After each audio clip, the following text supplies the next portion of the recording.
എല്ലാ വിദ്യാർത്ഥികൾക്കും പുതിയൊരു വീഡിയോയിലേക്ക് സ്വാഗതം. ഈ വർഷത്തെ കീം 2026 എഞ്ചിനീയറിംഗ് കോഴ്സുകളിലേക്കുള്ള സെക്കൻഡ് അലോട്ട്മെൻറ്റ് റിസൾട്ടും ആർക്കിടെക്ചർ കോഴ്സുകളിലേക്കുള്ള ഫസ്റ്റ് അലോട്ട്മെൻറ്റ് റിസൾട്ടും പ്രൊഫഷണൽ അലോട്ട്മെൻറ്റ് റിസൾട്ട് ജൂലൈ 17-ാം തീയതി നാളെ പ്രസിദ്ധീകരിക്കും. അപ്പോൾ ജൂലൈ 19-ാം തീയതിയാണ് മെയിൻ അലോട്ട്മെൻറ്റ് പ്രസിദ്ധീകരിക്കുന്നത്. ജൂലൈ 20 മുതൽ ജൂലൈ 24-ാം തീയതി വരെയാണ് അലോട്ട്മെൻറ്റ് ലഭിച്ച വിദ്യാർത്ഥികൾക്ക് അലോട്ട്മെൻറ്റ് ലഭിച്ചിട്ടുള്ള കോളേജുകളിൽ പോയിട്ട് അഡ്മിഷൻ നേടാൻ സാധിക്കുക. അപ്പോൾ അഡ്മിഷനായിട്ട് പോകുന്ന സമയത്ത് എന്തൊക്കെ ഡോക്യുമെൻറ്റുകളാണ് എടുക്കേണ്ടത് എന്നുള്ള കാര്യമാണ് ഈ ഒരു വീഡിയോയിൽ.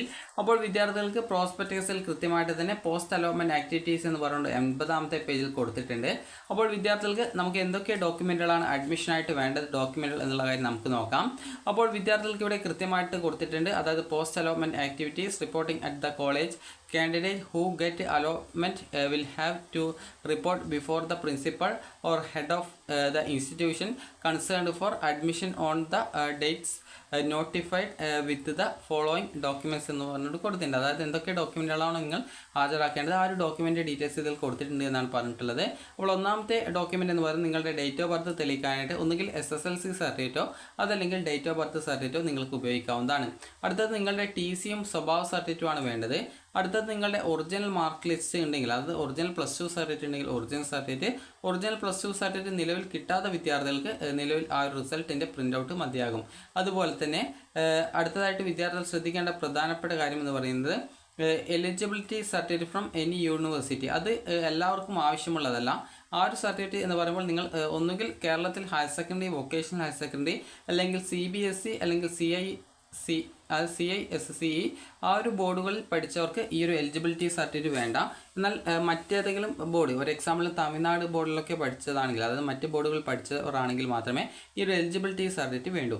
ഇനി അതുപോലെ തന്നെ അടുത്തതായിട്ട് ഇതിൽ പറഞ്ഞിട്ടുള്ളത് മൈഗ്രേഷൻ സർട്ടിഫിക്കറ്റ് ഇഫ് ആപ്ലിക്കബിൾ എന്നാണ്. മൈഗ്രേഷൻ സർട്ടിഫിക്കറ്റ് സാധാരണത്തിൽ നിങ്ങൾക്ക് അഡ്മിഷൻ, അതായത് നിങ്ങളുടെ സ്കൂളിൽ നിന്ന് നിങ്ങൾക്ക് +2 കഴിഞ്ഞ സമയത്ത് ആ ഒരു മൈഗ്രേഷൻ സർട്ടിഫിക്കറ്റ് സാധാരണ എല്ലാ സ്കൂളിൽ നിന്നും +2 ജയിച്ചവർക്ക് തരാറുണ്ട്. അപ്പോൾ ആ ഒരു മൈഗ്രേഷൻ സർട്ടിഫിക്കറ്റ് വിദ്യാർത്ഥികൾ എടുക്കേണ്ടതാണ്. അത് എല്ലാവർക്കും പ്രത്യേകിച്ച് ആവശ്യമില്ല എങ്കിലും ചില കോളേജിൽ നിന്ന് അഡ്മിഷൻ ടൈമിൽ ചോദിക്കാറുണ്ട്. അതുപോലെ തന്നെ അടുത്തതായിട്ട് വേണ്ടത് ഫിസിക്കൽ ഫിറ്റ്നസ് സർട്ടിഫിക്കറ്റ് ആണ്. അപ്പോൾ അത് ഫിസിക്കൽ ഫിറ്റ്നസ് സർട്ടിഫിക്കറ്റ് എങ്ങനെയാണ് നോക്കുക എന്നുള്ള കാര്യം നോക്കാം. അത് പ്രോസ്പെക്ടസിൽ 150-ാമത്തെ പേജിൽ കൊടുത്തിട്ടുണ്ട്. അപ്പോൾ അത് എങ്ങനെയാണ് ഫില്ല് ചെയ്യുന്നത് എന്നൊക്കെ നമുക്ക് നോക്കാം. അത് ഫില്ല് ചെയ്യാൻ വളരെ സിമ്പിളാണ്. പ്രത്യേകിച്ച് അതിൻ്റെ പ്രിൻ്റ് എടുത്ത് നിങ്ങൾ ഏതെങ്കിലും ഒരു ഗവൺമെൻറ് ഹോസ്പിറ്റലിൽ പോയി കഴിഞ്ഞാൽ അവിടെ നിന്ന് ഫില്ല് ചെയ്തിട്ട് നിങ്ങളുടെ ഹൈറ്റ്, വെയിറ്റ്, ചെസ്റ്റ്, വിഷൻ ഇത്രയും ഡീറ്റെയിൽസ് രേഖപ്പെടുത്തിയിട്ട് ആ ഒരു ഫോം നിങ്ങൾക്ക് അതിൽ സീലും കാര്യങ്ങളൊക്കെ വെച്ച് സിഗ്നേച്ചറൊക്കെ ഇട്ടിട്ട് നിങ്ങൾക്ക് തരും. അതാണ് ഫിസിക്കൽ ഫിറ്റ്നസ് സർട്ടിഫിക്കറ്റ് എന്ന് പറയുന്നത്. അതുപോലെ തന്നെ അതിൽ Aയും Bയും കൊടുത്തിട്ടുണ്ട്. അതിൽ B ആണ് നിങ്ങൾക്ക് വേണ്ടത്. അതുപോലെ തന്നെ റെസിപ്റ്റ് ഓഫ് ഫീ റെമിറ്റഡ്, അതായത് നിങ്ങൾ ഫീസ് അടച്ചതിൻ്റെ റെസിപ്റ്റ് ആണ് വേണ്ടത്. അടുത്തതായിട്ട് നിങ്ങൾക്ക് ഡാറ്റ ഷീറ്റ് ഓഫ് കീം 2026 അടുത്തതായിട്ട് വേണ്ടത് admit card of NEET UG 2026. ഇത് പ്രത്യേകിച്ച് നിങ്ങൾക്ക് വേണ്ട, ഇത് മെഡിക്കൽ കോഴ്സിലേക്കുള്ള അഡ്മിഷൻ എടുക്കുന്നവർക്ക് മാത്രമേ ആ ഒരു അഡ്മിറ്റ് കാർഡിൻ്റെ ആവശ്യമുള്ളൂ.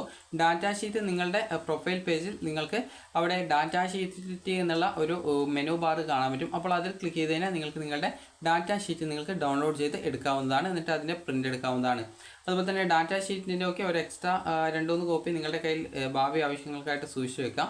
അടുത്തതായിട്ട് നിങ്ങൾക്ക് allotment memo issued by CE, അതായത് നിങ്ങൾക്ക് അലോട്ട്മെൻറ്റ് കിട്ടിക്കഴിഞ്ഞാൽ സെക്കൻഡ് അലോട്ട്മെൻറ്റ് ശേഷമാണ് ഈ ഒരു അലോട്ട്മെൻറ്റ് മെമോ കിട്ടുക. അപ്പോൾ ഈ ഒരു അലോട്ട്മെൻറ്റ് മെമോ എന്നുള്ള ലിങ്ക് നിങ്ങൾക്ക് സെക്കൻഡ് അലോട്ട്മെൻറ്റ് ശേഷമല്ല, നിങ്ങളുടെ പ്രൊഫൈൽ ഓൾറെഡി അലോട്ട്മെൻറ്റ് കിട്ടിയാലുണ്ടാകും അലോട്ട്മെൻറ്റ് മെമോ. അപ്പോൾ ആ ഒരു അലോട്ട്മെൻറ്റ് മെമോ ലിങ്കിൽ ക്ലിക്ക് ചെയ്ത് നിങ്ങൾക്ക് നിങ്ങളുടെ അലോട്ട്മെൻറ്റ് മെമോ, നിങ്ങളുടെ പ്രൊഫൈൽ പേജിൽ തന്നെ അലോട്ട്മെൻറ്റ് മെമോ ലിങ്ക് ഉണ്ട്. അപ്പോൾ അത് ക്ലിക്ക് ചെയ്ത് നിങ്ങൾക്ക് നിങ്ങളുടെ അലോട്ട്മെൻറ്റ് മെമോ ഡൗൺലോഡ് ചെയ്യാം. അലോട്ട്മെൻറ്റ് കിട്ടിയവർക്ക് മാത്രമേ അലോട്ട്മെൻറ്റ് മെമോ കിട്ടുള്ളൂ. ആ ഒരു കാര്യം പ്രത്യേകം ശ്രദ്ധിക്കുക. അപ്പോൾ ഈ ഒരു അലോട്ട്മെൻറ്റ് മെമോ ഡൗൺലോഡ് ചെയ്ത് പ്രിൻ്റ് എടുത്ത് നിങ്ങൾക്ക് വേണ്ടി അത് ഉപയോഗിക്കാവുന്നതാണ്. പ്രത്യേകം ശ്രദ്ധിക്കേണ്ടത് ഈ അലോട്ട്മെൻറ്റ് മെമ്മോയുടെ ഒരു 2-3 കോപ്പി എക്സ്ട്രാ വെക്കുക. കാരണം പിന്നീട് വല്ല സ്കോളർഷിപ്പോ മറ്റോ ഉണ്ടെങ്കിൽ അത് നിങ്ങൾക്ക് അതിന് അപ്ലൈ ചെയ്യണമെങ്കിലൊക്കെ ഈ ഒരു അലോട്ട്മെൻറ്റ് മെമോ ആവശ്യമായിട്ട് വരും. അതുകൊണ്ട് തന്നെ ഒരു 2-3 എക്സ്ട്രാ കോപ്പി വെക്കുക. ഇനി അടുത്തതായിട്ട് other documents record in the allotment memo or notification.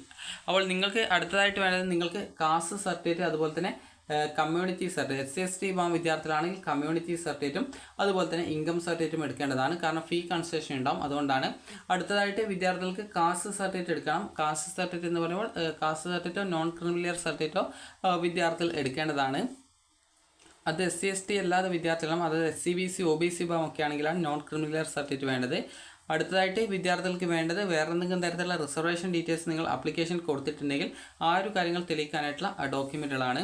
അടുത്തത് നിങ്ങൾ കോളേജിൽ ഫീസ് അല്ലെങ്കിൽ ബാലൻസ് ആയിട്ട് മറ്റെന്തെങ്കിലും ഫീസോ മറ്റോ ഉണ്ടെങ്കിൽ ആ ഒരു ഫീസുകൾ നിങ്ങൾക്ക് അഡ്മിഷൻ ടൈമിൽ നിങ്ങൾ അടക്കേണ്ടതായിട്ട് വരുന്നതാണ്. അതുപോലെ പ്രത്യേകം ശ്രദ്ധിക്കേണ്ടത് നിങ്ങളുടെ പാസ്വേഡോ അല്ലെങ്കിൽ പാസ്വേഡും കാര്യങ്ങളൊന്നും യാതൊരു കാരണവശാലും ഇൻസ്റ്റിറ്റ്യൂട്ടിൽ നിന്ന് ചോദിച്ചു കഴിഞ്ഞാലും നൽകരുത് എന്ന് കൃത്യമായിട്ട് പറഞ്ഞിട്ടുണ്ട്. അതുപോലെ തന്നെ ഇനി അടുത്തതായിട്ട് നമുക്ക് ഈ ഒരു നിങ്ങളുടെ ഡോക്യുമെൻറ്റും കാര്യങ്ങളൊക്കെ എടുത്തുകൊണ്ട് നിങ്ങൾ ആ ഒരു അഡ്മിഷൻ ടൈമിനനുസരിച്ച് പോയിട്ട് അഡ്മിഷൻ നേടുകയാണ് ചെയ്യേണ്ടത്. അതുപോലെ തന്നെ ഈ ഒരു failure to pay the tuition fee or report for admission, അതായത് നിങ്ങൾ അലോട്ട്മെൻറ്റ് കിട്ടി കോളേജിൽ അഡ്മിഷൻ നേടിയിട്ടില്ലെങ്കിൽ, അതായത് candidate who do not pay the tuition fee or do not take admission on the prescribed date will lose their allotments as well as all the existing options in the stream to which that allotment belong. അതായത് നിങ്ങൾ നിലവിൽ allotment second allotment ശേഷം allotment കിട്ടിയ കോളേജിൽ നിങ്ങൾ admission നേടിയിട്ടില്ല എങ്കിൽ നിങ്ങൾക്ക് ലഭിച്ച സീറ്റും നഷ്ടപ്പെടും. നിങ്ങളുടെ ഓപ്ഷൻ ലിസ്റ്റിൽ ബാക്കിയുള്ള ഓപ്ഷനുകൾ കൂടി ഓട്ടോമാറ്റിക്കലി ക്യാൻസലായി പോകുന്നതാണെന്ന് പറഞ്ഞിട്ടുണ്ട്. ഇനി അതുപോലെ തന്നെ നിങ്ങൾക്ക് ഈ ഒരു അലോട്ട്മെൻറ്റ് ലഭിച്ച വിദ്യാർത്ഥികൾ കോളേജിൽ ജോയിൻ ചെയ്യുന്ന സമയത്ത് നിങ്ങൾക്ക് ഹയർ ഓപ്ഷൻസ് വേണ്ടാത്തവർ ഹയർ ഓപ്ഷൻസ് റിമൂവ് ചെയ്ത് കൊടുക്കാവുന്നതാണ് എന്ന് പറഞ്ഞിട്ടുണ്ട്. അതുപോലെ തന്നെ പ്രത്യേകം ശ്രദ്ധിക്കേണ്ടത് ഈ ഒരു നിങ്ങൾ ഈ ഒരു കൺഫേം ബട്ടൺ ക്ലിക്ക് ചെയ്താൽ മാത്രമേ വിദ്യാർത്ഥികൾക്ക് ആ ഒരു ഓപ്ഷനുകൾ അതായത് റിമൂവ് ചെയ്യേണ്ടതായിട്ടുള്ളൂ. പ്രത്യേകം ശ്രദ്ധിക്കേണ്ടത് candidate who join the college on the dated specified can cancel there remaining option fully or partially or change the priority of their remaining options before the date prescribed as specified in course. അതായത് അങ്ങനെ കുറച്ച് നിർദ്ദേശം കൊടുത്തിട്ടുണ്ട്. അതായത് ഇത് third allotment ശേഷമുള്ള കാര്യമാണ്. ഇനി നമുക്ക് ഇതുമായി ബന്ധപ്പെട്ടുള്ള ആ ഒരു നിങ്ങളുടെ ഫിസിക്കൽ ഫിറ്റ്നസ് സർട്ടിഫിക്കറ്റിൻ്റെ കാര്യം നോക്കാം. ഫിസിക്കൽ ഫിറ്റ്നസ് സർട്ടിഫിക്കറ്റിൻ്റെ ഡീറ്റെയിൽസ് 150 പേജിലാണ് കൊടുത്തിട്ടുള്ളത്. അപ്പോൾ 150 പേജ് എത്തുന്നതുവരെ നമുക്ക് ഇതേപോലെ സ്ക്രോൾ ചെയ്തിട്ട് നോക്കാം. അപ്പോൾ ഇതിൽ താഴെയായിട്ട് തന്നെ 150 പേജിലാണ് കൊടുത്തിട്ടുള്ളത്. അപ്പോൾ നമുക്ക് ആ ഒരു കാര്യം നോക്കാം. അപ്പോൾ ഇവിടെ 150 എത്തിയിട്ടുണ്ട്. അപ്പോൾ 150 പേജിലാണ് നിങ്ങളുടെ ആ ഒരു ഫിസിക്കൽ ഫിറ്റ്നസ് സർട്ടിഫിക്കറ്റിൻ്റെ ആ ഒരു ഫോമാറ്റ് കൊടുത്തിട്ടുണ്ടായിരുന്നത്.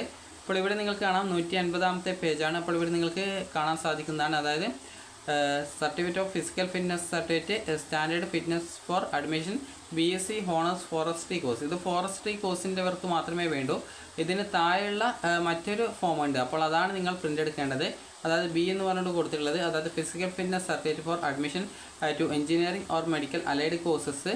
അതുപോലെ തന്നെ ഇവിടെ കൊടുത്തിട്ടുണ്ട് other than BSc honours forestry course. അതായത് ഫോറസ്ട്രി കോഴ്സ് അല്ലാതെ ഏതൊരു വിദ്യാർത്ഥിക്കും ഈ ഒരു ഫോമാണ് വേണ്ടത്. അത് എഞ്ചിനീയറിംഗ് ആയിരുന്നാലും മെഡിക്കൽ ആൻഡ് മെഡിക്കൽ അലൈഡ് ആയിരുന്നാലും ഈ ഒരു ഫോമാണ് വേണ്ടത്. അപ്പോൾ ഈ ഒരു ഫോം ഫിൽ ചെയ്യാൻ പ്രത്യേകിച്ച് വലിയ ബുദ്ധിമുട്ടൊന്നുമില്ല. ജസ്റ്റ് വായിച്ച് നോക്കിയാൽ തന്നെ മനസ്സിലാക്കാം. ഇത് നിങ്ങളല്ല ഫിൽ ചെയ്യേണ്ടത്, ഡോക്ടറാണ്. ഇത് ജസ്റ്റ് നിങ്ങൾ പ്രിൻ്റ് എടുക്കുക. പ്രിൻ്റ് എടുത്ത ശേഷം ഈ ഒരു രണ്ടാമത്തെ പേജാണ് വേണ്ടത്. അപ്പോൾ ഈ ഒരു രണ്ടാമത്തെ പേജല്ല, ഈ ഒരു പേജിൽ തന്നെ 2 ഫോം ഉണ്ട്. അതിൽ രണ്ടാമത്തെ ഫോമാണ് വേണ്ടത്. അപ്പോൾ 2 ഫോമിലും സെയിം ഡീറ്റെയിൽസ് ആണെങ്കിലും പ്രത്യേകിച്ച് അതിൻ്റെ ആ ഒരു ഹെഡിങ് കാര്യങ്ങളും ചെറിയ വ്യത്യാസമേ ഉള്ളൂ. അപ്പോൾ ഇവിടെ നിങ്ങളുടെ സിഗ്നേച്ചർ ഇടുക. അതുപോലെ ഇവിടെ ഡോക്ടറുടെ പേര്, ഇവിടെ നിങ്ങളുടെ പേര്, അതുപോലെ തന്നെ ഇവിടെ നിങ്ങളുടെ ഹൈറ്റ്, വെയിറ്റ്, ചെസ്റ്റ്, വിഷൻ, അതുപോലെ തന്നെ ഇതിന് താഴെയായിട്ട് പ്രത്യേകിച്ച് ഡോക്ടറുടെ സിഗ്നേച്ചർ, ഡോക്ടറുടെ നെയിം, ഡോക്ടറുടെ രജിസ്റ്റർ നമ്പർ, ഡോക്ടറുടെ ഡെസിഗ്നേഷൻ എന്ന് വെച്ചാൽ ഡോക്ടറുടെ എന്താണ് ജോലി എന്താണ്, അതുപോലെ തന്നെ പ്ലേസ്, ഡേറ്റ് എന്നിവയാണ് ഇവിടെ രേഖപ്പെടുത്തേണ്ടത്. അപ്പോൾ വളരെ സിമ്പിളായിട്ട് ഈ ഒരു ഫോം നിങ്ങളുടെ നാട്ടിലെ ഏതെങ്കിലും ഒരു ഗവൺമെൻറ് ഹോസ്പിറ്റലിൽ ഈ ഒരു ഫോമും പ്രിൻ്റ് എടുത്ത് പോയി കഴിഞ്ഞാൽ നിങ്ങൾക്ക് ഈ ഒരു ഫോം നിങ്ങൾക്ക് അവിടെ നിന്ന് ഫില്ല് ചെയ്ത് സീലൊക്കെ വെച്ച് നിങ്ങൾക്ക് തരുന്നതായിരിക്കും. അപ്പോൾ നിങ്ങൾക്ക് ഈ ഒരു വീഡിയോ ഉപകാരപ്രദമായിട്ടുണ്ടെങ്കിൽ ലൈക്ക് ചെയ്യുക, ഷെയർ ചെയ്യുക. Thank you for watching.